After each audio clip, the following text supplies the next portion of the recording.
Hello again, Internet. Ben here, of course, going to work on some more poppy seed pets. So I've kind of been struggling with this, with the park. You can see it's very blank. For a couple of days. I went down one route and then totally did a 180, a 360, a 720, a something. I'm going to go a totally different direction. So let me explain a little bit kind of what I've been thinking about. So this is classic, what's going on here? Was there a pop-up? I don't know. So this is classic, if you want to call it that, original SciPets. And one of the problems that SciPets had with its park is that there weren't always enough events for everyone who wanted to participate, basically. So these events were all hosted by other players. As a player, you could come in here, you could say, I want to host a new event. You chose the name, some kind of cute and or silly and appropriate or maybe totally misleading icon, right? And chose what the event type would be. And if no one did this, there were no events for other people to sign up for, right? And you chose like prizes and all this stuff, right? You filled in this form. The problem, again, is that there weren't always events available. No one is really playing now, so these are like the all 2 events that are available. Who knows how long this has been sitting here needing 5 more pets, and I can't even sign up any of my pets because they're outside the level range, which is another whole thing, right? Level range is an interesting requirement to have for pets. I mean, it makes sense on the surface. The problem is that each event tests totally different skills, and so, in a way, we want to reward the pets who are better than other pets, but you could be like, oh yeah, this is for pets level 50 to 60, and if you sign up some crafting dude for the park event, it's totally going to fail. And I don't know, maybe that's fine. But the level ranges anyway, what I was getting at was that they just restrict the options more, right? So maybe all my pets, they can't. If I look for pets that I can actually sign up for with my pets, there aren't any available because my pets probably aren't in the level range 1 to 11. So this was so much a problem, actually, that one player made, I think it was 100 accounts. 100, oh my gosh, that was the cat. Could you hear her? She was jumping up. I think it was like 100 accounts, and all they did, they had set up a bot to just host new park events with all of these, if you want to call them alt accounts, whatever, right? These other accounts that they were running. And so that's bad in a couple ways. I think anytime there's a botting behavior, there's really like 2 things to look at. One is like, does it hurt people? In this case, I would say it did, because the park events are potentially a way for you to make money, right? You can say, oh, there's an entry fee of 2 money for every pet, and the prize will be 20 money, but 20 pets get in or something. So 20 times 2, you're making 40 money, but you're only giving away 20. Great, you get some money, and then all the players, all the participants get a little bit of experience for their pets. Maybe their pets meet other people. Maybe they win more money than they put in, right? So it's a good thing for everyone, unless someone is doing bots and just hosting so many park events that there's no purpose in anyone else hosting park events. And the reason they needed an alt to do that was, to try and give everyone a fair opportunity to host an event. You were only allowed to like have so many or something hosted at a time. Like you couldn't just make 100 events with the same account.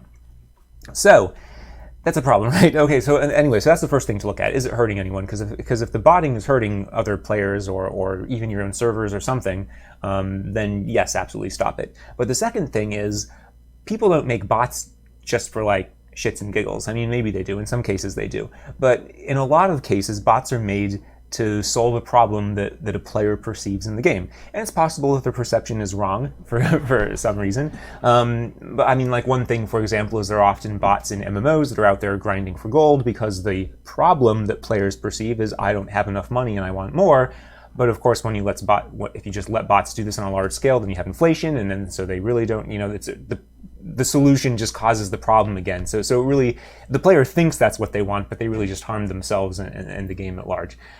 So anyway, but some bots are created to solve a problem that is more legitimate, right? The other thing with gold is that there are limits in games, because actually games are fun in a way when you're working around limits, right? That's what, some people play creative mode Minecraft, but some people want to go and mine stuff because they like that there was a challenge involved in building.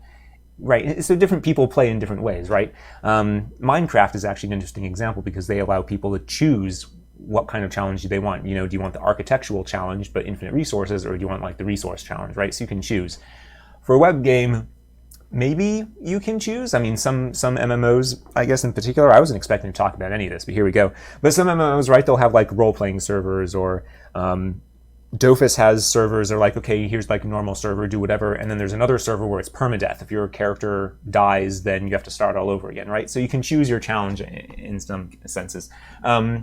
For Poppy Seed Pets, maybe we'll get there someday, but for now, money is an obstacle, right? We don't have a mode that says you get infinite money. Maybe that would be enjoyable for some people to play with those different constraints, but those aren't constraints we have. So money needs to, that's the challenge that we're assuming you want to deal with and engage with, right? If not, then it's not the game for you, until I make a mode. That's interesting. Again, I didn't expect to have this conversation, but now it's given me thoughts. That would be interesting to experiment with other modes of Poppy Seed Pets where different restrictions are lifted or added or whatever. So anyway, there are, as I was trying to say, cases where bots are doing solving a legit problem. And in the case with the bots that were hosting park events, there was a legitimate problem. The legitimate problem was, here is an aspect of the game, people want to be able to play it. The only reason they can't is because other players aren't maybe engaging in the right way, or there's these limits like level ranges that are kind of making them not have all the options, right? All these things. So the bots were addressing, I think, a real problem that existed in the game. And so as I was starting to implement the park system for Poppy Seed Pets, I was going this exact model from SciPets, right? I mean, SciPets is the model for Poppy Seed Pets. There's no question there, right? I mean, I worked on this game for 7 years. I'm not pretending, yes, this is the model. It's a SciPets like. But I'm trying to take the opportunity to do things different. And this was a case where after I had gone down this path of coding all this stuff to have, exact same thing, players will host events, blah, blah, blah, blah, blah, people will sign up for them, blah, blah, blah, blah, blah.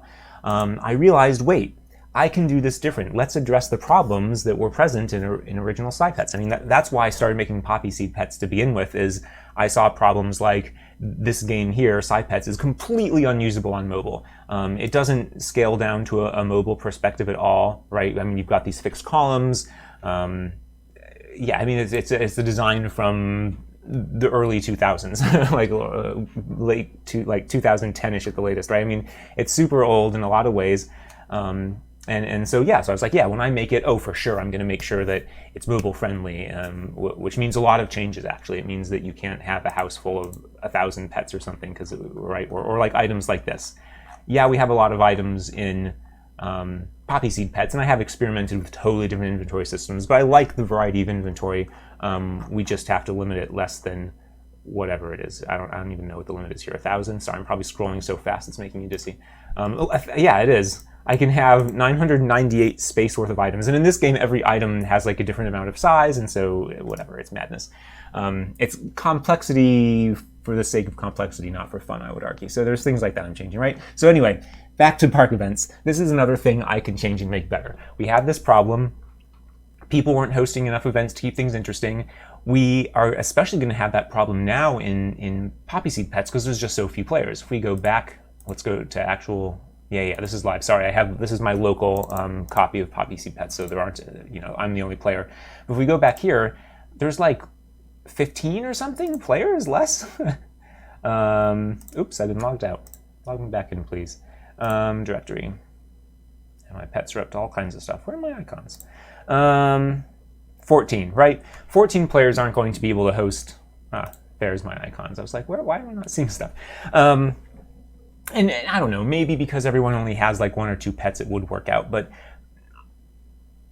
right, again, we had this situation on SciPets where there was a much larger player base. I imagine it's only going to be worse, smaller. I don't know. I could try it out the classic way. But, again, having seen that problem, I started to think, what are other ways I could do this? And so, in SciPets' history, a long, long time ago, when I first implemented park events, I manually created every park event, and there were only like 20 people playing or something. Right? It was like me, some college friends, maybe some like siblings of those college friends, and so I could easily just make a few park events, and people would sign up, and it was fine.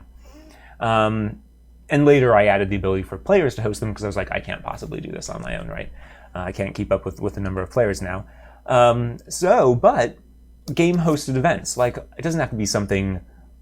It could be hosted by the game, but not by me. It could be automated. We had bots, right? That's what bots were doing. Bots were hosting these park events. But again, so I was like, okay, I'll code up something where the game will try to anticipate, how many pets are around. Everyone should get to sign up once a day. And I was like, well, this is going to be weird anyway, because if you have a lot of players, I don't even know how this worked in SciPets. Maybe this problem existed. It seems like 2 people could sign up their pet for the same event, and then maybe one of them beat the other to the punch and all this stuff. I was like, okay, whatever. We don't need to have actual individual rows with like icons and names that people just type nonsense for. Why don't we just have you go to the park and say, this pet wants to participate in this activity, I'll like, where are my pets here? I've only got, I think, 2 on my local, or maybe I only have 1 still. I've got 2, Roy and Malik, right? So just say, hey, Roy wants to participate in an archery contest. Malik wants to participate in a kinball competition.